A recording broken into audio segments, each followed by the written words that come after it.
안녕하십니까? 우리 삶의 깊이를 탐색하는 시간, 지혜의 숲에 오신 것을 환영합니다. 혹시 이런 감정을 느껴보신 적이 있으신가요? 수많은 사람들 속에 둘러싸여 있지만 마치 나 혼자만 투명인간이 된 듯한 기분. 세상의 모든 것이 겉으로만 맴도는 것처럼 느껴지고 아무도 내 마음 깊은 곳에 진짜 이야기를 들어주지 않는다는 실존적인 외로움. 만약 그렇다면 오늘 이야기는 바로 당신을 위한 것일지도 모릅니다. 오늘 우리는 20세기 가장 위대한 정신분석학자이자 오늘날 한국 사회에서 폭발적인 인기를 끌고 있는 MBTI 성격 유형 이론의 토대를 마련한 칼 융의 통찰을 통해 세상에서 가장 깊은 고독을 느끼며 살아가는 한 특별한 유형의 사람들에 대해 이야기해보고자 합니다. 이야기를 시작하기에 앞서 만약 이 주제가 당신의 마음을 울린다면 좋아요와 구독으로 저희 채널에 힘을 실어주시길 부탁드립니다. 당신의 작은 관심이 비슷한 고민을 가진 다른 영혼들에게 우리가 함께하고 있다는 따뜻한 신호가 될 것입니다. 당신과 당신의 삶에 늘 평화와 지혜가 함께하기를 기원합니다. 칼 융의 목소리를 잠시 들어보겠습니다. 인간의 정신에는 두 가지 중요한 조건이 있습니다. 하나는 환경적인 영향이고 다른 하나는 태어날 때부터 주어진 정신 그 자체의 사실입니다. 우리의 정신은 결코 백지 상태가 아닙니다. 우리는 유전자의 특별한 조합이며 이 유전자들은 우리 삶의 첫 순간부터 존재하며 어린 아이에게조차 명확한 성격을 부여합니다. 이것이 바로 주관적 요인입니다. 융은 인간이 외부 세계, 즉 환경의 영향을 받는 동시에 태어날 때부터 가지고 있는 내면 세계에 강력한 영향을 받는다고 보았습니다. 프로이트는 이 내면의 세계를 때로 병적인 자기애의 산물로 오해하기도 했지만 융은 전혀 다른 관점을 제시했습니다. 우리가 밖을 내다보면 사람들, 집, 하늘과 같은 손에 잡히는 구체적인 대상들이 보입니다. 하지만 눈을 감고 우리 자신 안을 들여다보면 그곳에는 끊임없이 움직이는 이미지의 세계, 즉 환상 또는 심상이라고 불리는 것들이 펼쳐집니다. 많은 사람들이 이 환상을 그저 아무것도 아닌 것, 쓸모없는 공상이라 치부합니다. 하지만 융은 단호하게 말합니다. 이 환상은 명백한 사실이라고 말이죠. 그것은 눈에 보이지 않지만 한 사람의 환상이 다른 사람의 목숨을 앗아갈 수도 있을 만큼 강력한 현실성을 지닌 에너지의 한 형태입니다. 우리는 그것을 측정할 수 없지만 그것은 분명히 존재하며 우리 삶에 지대한 영향을 미칩니다. 그리고 세상에는 유독 이 내면의 이미지 세계에 더 깊이 연결된 채 태어난 사람들이 있습니다. 칼 융은 이들을 내향적 직관가라고 불렀습니다. 오늘날 MBTI에서는 주로 INFJ나 INTJ 유형으로 알려져 있죠. 융은 모든 성격 유형 중에서 이들이 가장 깊은 고통을 겪는다고 믿었습니다. 이들의 고통은 물리적인 어려움에서 오는 것이 아닙니다. 그것은 미묘하지만 끊임없이 영혼을 갉아먹는 실존적 고립감의 아픔입니다. 주변에 사람이 없어서 외로운 것이 아닙니다. 자신의 정신세계의 깊이를 이해해주는 사람이 아무도 없기에 외로운 것입니다. 이들은 마치 눈이 안으로 향한 채 태어난 사람들 같습니다. 다른 사람들이 보지 못하는 것을 보고 다른 사람들이 무시하는 것을 감지합니다. 한 발은 현실에, 다른 한 발은 보이지 않는 의미의 세계에 둔 채 살아갑니다. 융의 표현을 빌리자면 그들은 무의식적 이미지의 끌어당김에 의해 외부 현실로부터 멀어지는 사람들입니다. 그들은 본질적으로 비전가이며 예언가입니다.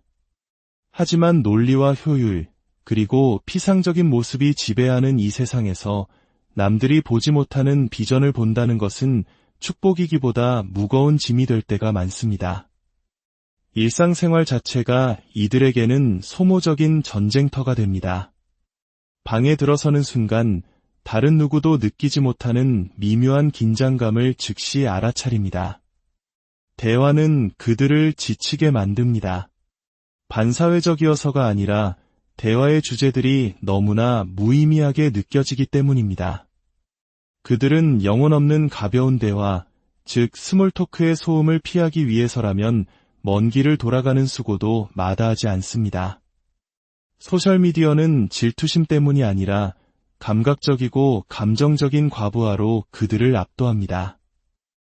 겉으로 보기엔 아무렇지 않은 댓글 하나에 몇 시간 동안 깊은 생각의 소용돌이에 빠질 수 있습니다. 그들이 약해서가 아닙니다. 모든 상호작용의 표면 아래에 숨겨진 의도와 감정, 그리고 그 이면의 패턴까지 느끼고 분석하기 때문입니다. 예를 들어보겠습니다. 팀 회의 중에 부장님이 무심코 이렇게 말합니다. 김 대리, 그 프로젝트는 좀 더 주도적으로 해줬으면 좋았을 텐데 다른 사람들에게는 그저 스쳐 지나가는 평범한 피드백일 뿐입니다. 하지만 내향적 직관가에게는 그 말이 비수처럼 날아와 꽂힙니다. 그날 오후 내내 그들은 마음속으로 그 문장을 수백 번 되감기합니다. 주도적으로 해줬으면의 진짜 의미는 뭘까? 실망했다는 뜻일까? 나를 비판한 걸까? 내가 팀을 실망시킨 건가? 내가 능력이 부족한 건가? 아니면 내가 부장님의 기대를 완전히 잘못 읽고 있었던 걸까? 저녁이 될 무렵 그들의 고민은 회의의 그 순간에 머물러 있지 않습니다. 자신의 역할 전체, 회사를 다니는 목적, 나아가 자신의 존재 가치까지 의심하는 지경에 이릅니다. 왜냐하면 내향적 직관가는 단지 단어를 듣는 것이 아니기 때문입니다. 그들은 말의 톤, 분위기, 숨은 의도, 그리고 감정의 에너지까지 통째로 흡수합니다. 종종 말한 사람이 의식적으로 전달하려 했던 것보다 훨씬 더 많은 것을 느끼는 것이죠. 그리고 이 복잡 미묘한 느낌을 다른 사람에게 설명하는 것은 거의 불가능에 가깝습니다. 이것이 바로 내향적 직관가가 가진 양날의 검입니다. 그들의 깊이는 놀라운 통찰력을 주지만 동시에 자신의 언어를 이해하지 못하는 세상을 해독하려는 노력 속에서 극심한 감정적 탈진을 가져옵니다. 사람들은 이것을 생각이 너무 많다고, 예민하다고 쉽게 단정짓습니다. 실제로 많은 내향적 직관가들이 과잉사고로 고통받는 것은 사실입니다. 하지만 그냥 쉽게 생각해 너무 걱정하지 마라는 조언은 아무런 도움이 되지 않습니다. 평생을 그렇게 살아온 사람에게 그것은 숨을 쉬지 말라는 말과 같기 때문입니다. 그들의 마음은 항상 움직이고, 항상 분석하고, 패턴을 찾고, 삶의 모든 순간을 은유와 감정으로 번역합니다. 그들은 세상 사람들과는 다른 주파수 속에서 살아가며 대부분의 사람들은 그 주파수가 존재한다는 사실조차 모릅니다. 이 고독한 투쟁은 보통 어린 시절부터 시작됩니다. 내향적 직관가 아이들은 무리에 잘 섞이지 못합니다. 다른 아이들이 게임과 관심에 열중할 때 그들은 혼자 앉아 사람들은 왜 거짓말을 할까? 죽으면 우리는 어디로 갈까? 이 모든 것의 의미는 무엇일까? 와 같은 근원적인 질문들을 던집니다. 그들의 내면 세계는 생생하고 광대하며 살아 숨쉬지만 외부 세계는 좀처럼 그 내면을 비춰주지 않습니다. 그래서 그들은 책 속으로, 꿈 속으로, 상상의 세계로 후퇴합니다. 그리고 성인이 될 무렵에는 이 얕은 세상에서 살아남기 위해 자신의 깊이를 숨기는 데 도사가 되어버립니다. 여기서 우리가 이해해야 할 중요한 점이 있습니다. 내향적 직관가의 고통은 항상 요란하게 드러나지 않는다는 것입니다. 그것은 비명이나 혼돈이 아닙니다. 그것은 영혼에 느리고 조용한 침식입니다. 사람들에게 보이지만 알려지지는 않는 상태의 고요한 슬픔입니다.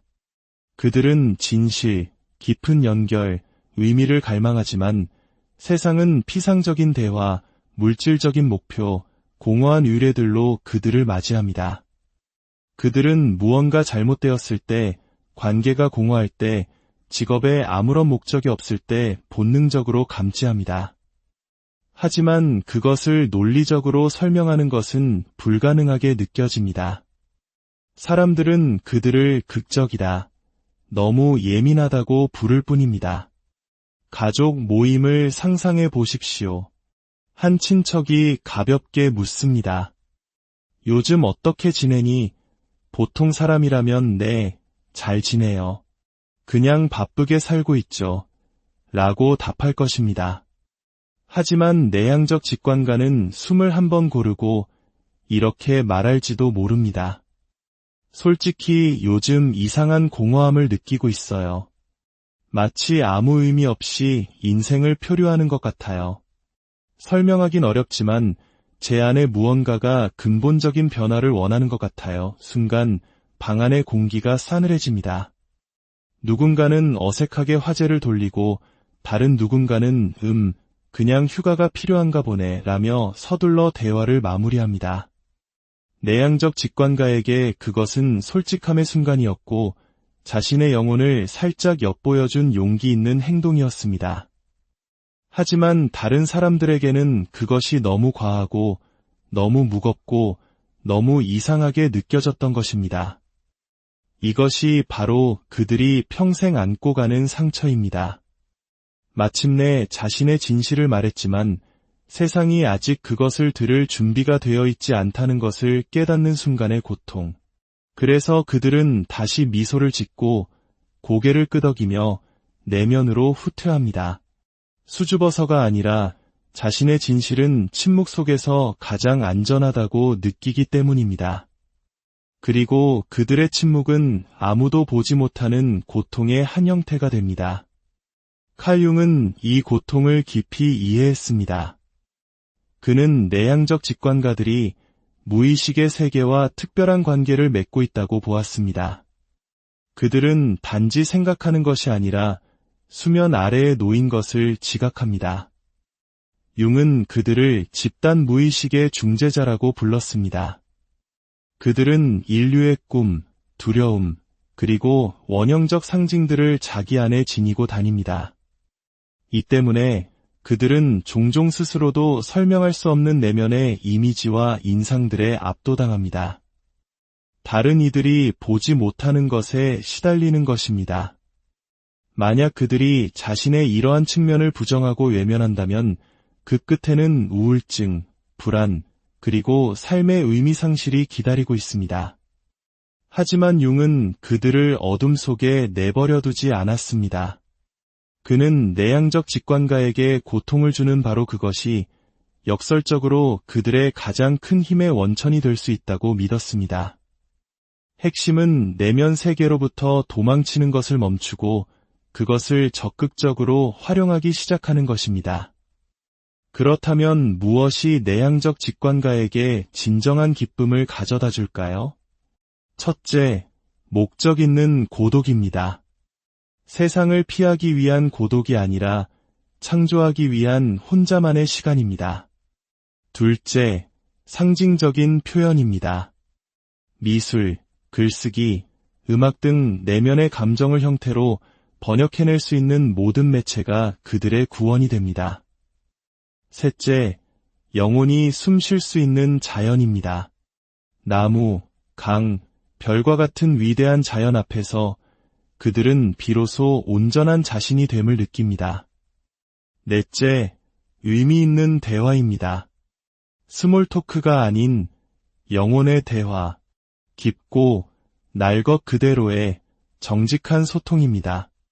다섯째, 꿈 일기나 저널링과 같은 내면 탐험입니다.